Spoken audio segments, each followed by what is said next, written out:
September 1st, 1939. The early morning silence across the Polish border is shattered by the roar of artillery and the thunder of panzer tanks. But behind these mechanical beasts, marching in precise formation, are millions of German soldiers, the Wehrmacht. Each man carries a weapon, a tool of war that would become as iconic as the conflict itself. Today, we're going to examine the 5 most significant firearms that armed Nazi Germany during the Second World War.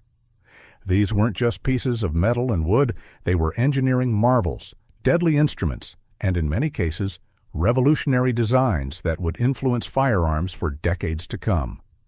This is the story of innovation born from tyranny, of weapons that shaped history, and of the men who carried them into battle.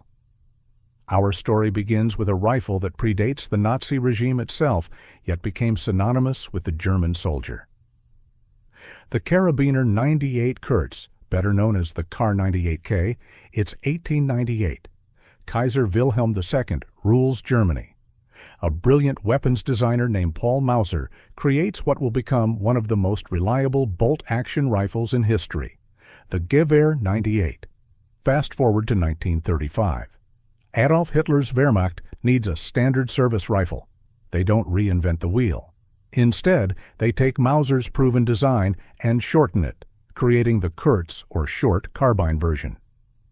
The specifications tell the story of German engineering philosophy. Chambered in 7.92 Kn 57mm Mauser, weighing just over 8 pounds, with a 23.6-inch barrel. The Kar 98K could reach out and touch someone at over 800 meters when equipped with a telescopic sight. It held 5 rounds in an internal magazine, loaded from the top using stripper clips. But here's what made it exceptional. It was simple. A conscripted farmer from Bavaria could be taught to field strip and maintain this weapon in hours. It was rugged, it worked in the frozen steppes of Russia and the scorching deserts of North Africa. And it was accurate. In the hands of a skilled marksman, it was deadly. Between 1934 and 1945, German factories churned out over 14 million of these rifles. Think about that number, 14 million. That's more than the entire population of Sweden at the time. Every single Wehrmacht soldier, from the first day of the war to the last, was issued this rifle as their primary weapon. Allied soldiers who faced the Kar 98K in combat respected it. German veterans who carried it remembered it fondly, not out of nostalgia for the regime they served, but out of respect for a tool that never failed them when their lives depended on it. The Kar 98K wasn't flashy, it wasn't revolutionary, but it was the backbone of the Wehrmacht, and it never broke. If the Kar 98K was the backbone of the German army, then the MG42 was its hammer. And what a hammer it was. 1942.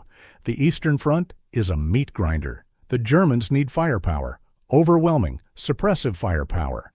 Enter the Maschinengewehr 42, and warfare would never be the same. The MG42 was a general-purpose machine gun, air-cooled, recoil-operated, and absolutely devastating. It fired at a rate of 1,200 rounds per minute. Let me put that in perspective. That's 20 bullets every single second. The American Browning M1919, 450 to 600 rounds per minute. The earlier German MG34, around 850. The MG42 was in a league of its own. British soldiers called it the Calico Terror because its rate of fire was so rapid that individual shots couldn't be distinguished. It sounded like fabric being ripped apart. German soldiers had their own nickname, Hitlersäge, Hitler's saw. The sound alone was a psychological weapon. Allied troops learned to fear that distinctive buzz. Here's what made the MG42 truly remarkable: its versatility. Mounted on a bipod, and a 2-man team could lay down suppressive fire. Mounted on a tripod, and it became a sustained fire weapon that could lock down entire sections of battlefield. Install it in a bunker, a half-track, or even an aircraft, and you had a weapon that adapted to any combat situation. By war's end, German factories had produced over 408,000 MG-42s. But the story doesn't end in 1945. The MG-42 was so effective that it continued service well after the war. The Bundeswehr, West Germany's post-war army, adopted a modified version called the MG-3. It's still in service today in dozens of countries more than 80 years after its creation. Think about that. A weapon designed during World War II is still being used on modern battlefields. That's not just good engineering, that's genius. Now, let's talk about the weapon that became the symbol of German military might in popular culture, the MP40. If you've watched any World War II movie, you've seen it. Often incorrectly called the Schmeisser, the Maschinenpistole 40 was the Wehrmacht's standard submachine gun, chambered in 9x 19mm parabellum, the same round used in most pistols. Developed in 1940, the MP40 was revolutionary in its simplicity. Unlike earlier weapons that required extensive machining, the MP40 was designed for mass production. It used stamped steel parts, spot welding, and simple assembly. This wasn't just about saving money, it was about producing weapons quickly enough to arm millions of soldiers. Between 1940 and 1945, over 1.1 million MP40s rolled off German production lines. But here's a common misconception worth correcting. Hollywood would have you believe every German soldier carried an MP40. In reality, they were selective about distribution. Paratroopers received them. They needed compact, high-firepower weapons for their specialized missions. Squad leaders and platoon commanders carried them. They needed to lay down suppressive fire while directing their men. Tank crews loved them. The folding stock and compact design made them perfect for the cramped interiors of panzers. What made the MP40 special wasn't any single revolutionary feature. It was the package as a whole. Rate of fire, a controllable 500 rounds per minute. Weight, just under 9 pounds loaded. Effective range, about 100 to 200 meters, perfect for close-quarters combat. In the rubble of Stalingrad, in the hedgerows of Normandy, in the streets of Berlin, the MP40 proved its worth. It was reliable, simple to maintain, and deadly at close range. After the war, captured MP40s saw service with resistance fighters, police forces, and armies around the world for decades. Some showed up in conflicts as late as the 1990s. Not bad for a weapon designed to last just long enough to win a war that its creators were certain would be over quickly. Every soldier needs a sidearm. For the German military, 2 pistols dominated. One was a legend from the previous war, the other was its modern replacement. Together, they tell a story of tradition meeting innovation. The Luger P08, or Parabellum Pistole, was already iconic by the time World War II began. Adopted in 1908, it had served Germany through the First World War. With its distinctive toggle lock action and elegant silhouette, it was unmistakably German. But by the 1930s, the Luger had a problem.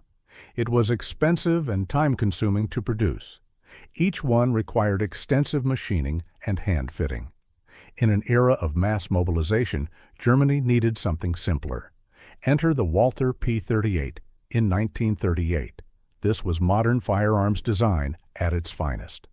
The P38 introduced something revolutionary, a double-action, single-action trigger system. What does that mean? The first shot could be fired with a long, heavy trigger pull, safer to carry with a round chambered. Subsequent shots had a light, crisp trigger, faster and more accurate. The Walther P38 was simpler to manufacture, more reliable in harsh conditions, and easier to train soldiers to use. Between 1940 and 1945, over 1.2 million were produced. Officially, it replaced the Luger in 1938. Historical footage of both pistols in use. But here's where tradition fought against practicality. Despite being replaced, the Luger continued in production until December 1943. By war's end, approximately 2.5 million Lugers had been manufactured across all variants. Why? Because German officers, raised on stories of their fathers carrying Lugers in the trenches of World War I, wanted them. There was prestige in that toggle lock action. Allied soldiers knew it too. Capturing a Luger was the ultimate war trophy. American GIs would risk their lives to retrieve one from a fallen German officer. After the war, Lugers became prized collectibles, worth far more than the functionally superior Walther P38. Today, both pistols command respect in collectors' circles. But while the Luger is sought for its history and elegance, firearms experts will tell you the Walther P38 was the better combat weapon. Sometimes legend trumps logic, and now we come to the weapon that changed everything. The Sturmgewehr 44, literally, Assault Rifle 44. This is where our story becomes revolutionary. 1943. Germany is losing. The vast distances of the Eastern Front reveal a problem. The Kar-98K excels at long range, but most combat happens within 300 meters. The MP40 is excellent up close, but lacks range and power. Soldiers need both. They need something in between. German engineers create an intermediate cartridge, the 7.922 Kurz. Less powerful than a full rifle round, more powerful than a pistol round. Perfect for actual combat distances. Then they build a weapon around it, the STG-44. Selective fire, switch between semi-automatic precision and fully automatic firepower. Effective range of 300 meters, 30-round detachable magazine. Weight, just over 11 pounds. It gave a single infantryman the firepower of a whole squad. But here's the fascinating part. Hitler initially opposed it. He wanted production focused on traditional weapons. Engineers, knowing they had something special, continued development under the name Maschinenpistole 43, a submachine gun. Only when Hitler saw it in action on the Eastern Front did he approve mass production, personally giving it the name Sturmgewehr, assault rifle. By war's end, 425 977 STG-44s had been produced. Compared to millions of Kar-98Ks, that's nothing. It arrived too late and in too few numbers to change the war's outcome, but it changed warfare forever. After the war, Russian designer Mikhail Kalashnikov examined captured STG-44s. In 1947, he unveiled the AK-47. The Americans developed the M16. Every modern assault rifle, from the famous to the M4 carbine, traces its lineage back to this German innovation. The STG-44 established the template: intermediate cartridge, selective fire, detachable magazine, effective range of 300 meters. This is what an infantry rifle should be. The Germans figured it out in 1943. The rest of the world spent the next 2 decades catching up. 5 weapons, millions produced, countless lives affected. The Kar-98K, reliable to the end. The MG42, the buzzsaw that still echoes today. The MP40, compact devastation. The Luger and Walther, tradition and innovation. The STG-44, the future of warfare. These weapons served an evil regime and caused immeasurable suffering. That historical reality cannot be ignored. But from an engineering and historical perspective, they represent significant developments in firearms technology, innovations that shaped modern warfare and continue to influence military small arms design to this day. Today, these weapons rest in museums and private collections, silent reminders of a terrible conflict. They are not to be celebrated, but studied, understood as both technological achievements and instruments of history's darkest chapter. Thank you for watching. If you found this documentary informative, please like, subscribe, and share.